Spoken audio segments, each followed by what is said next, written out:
What did Dickens see in Nellie? She was beautiful, she was young, but he seemed to have a fascination himself with innocence. Most of his books are about innocent people facing a cruel world. Do you think that was part of her allure? I think it was an element of it, but I think there was something about Nellie that he felt was unfathomable.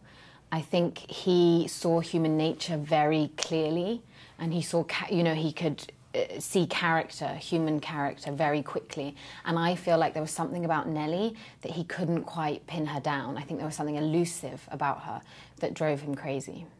Was she elusive to you? Or were there letters that survived and enough research for you to grasp onto when you painted this character? Well, what's interesting, there's so much about Dickens, but there isn't a vast amount about Nellie. And even in Claire's book, I feel like the most I found out about Nellie is actually when Dickens dies.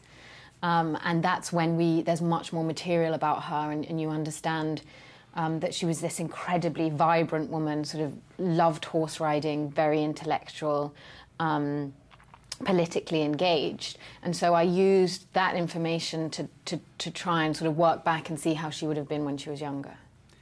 Throughout your performance, we see a woman who is very reserved. I mean, she's walking on the beach. She's holding this tempest inside of her.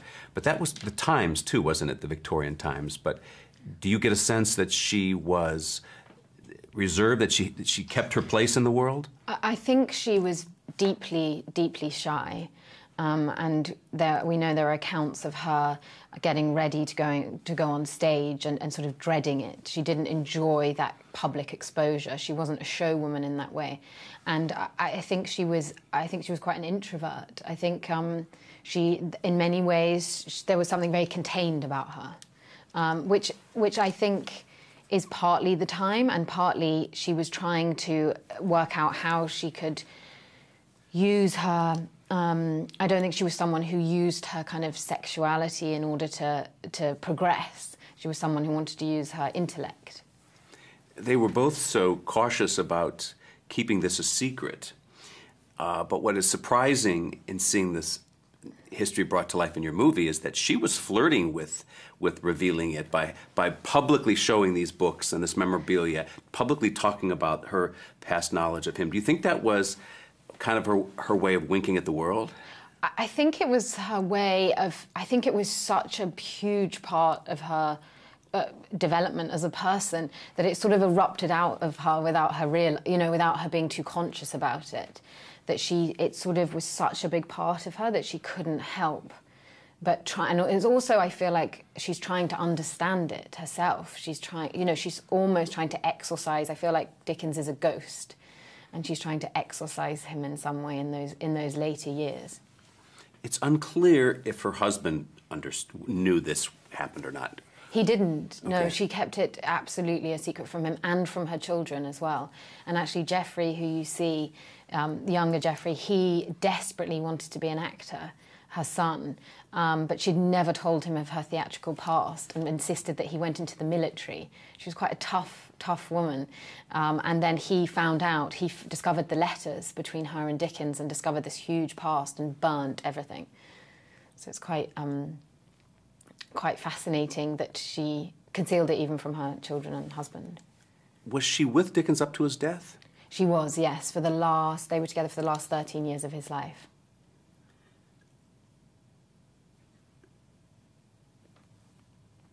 What do you think she saw in him? I think she saw... I think there was almost something quite... She saw the young boy in him. And I feel like, in a way, that was part of their attraction to each other, was the sort of child in each other. I think Dickens, in many ways, felt like he had missed out on his childhood. His parents had made him go and work. And so in being with Nellie, it was almost like there was an innocence to their relationship, I think. And I think she loved his writing and sort of had huge respect for him. If you could look into those letters that are now destroyed, what do you think she was saying to him? I think they'd just be vast, long letters about the kind of irrelevant things in life, but at the same time with huge love and respect. But I imagine they had all sorts of, you know, they used to use these fake names, which I think they called each other Mr. and Mrs. Tringham, which you see in the film. And I feel like they'll have had loads of sort of little jokes with each other, and they both loved, obviously, literature and reading. I think there was a lot of common ground between them.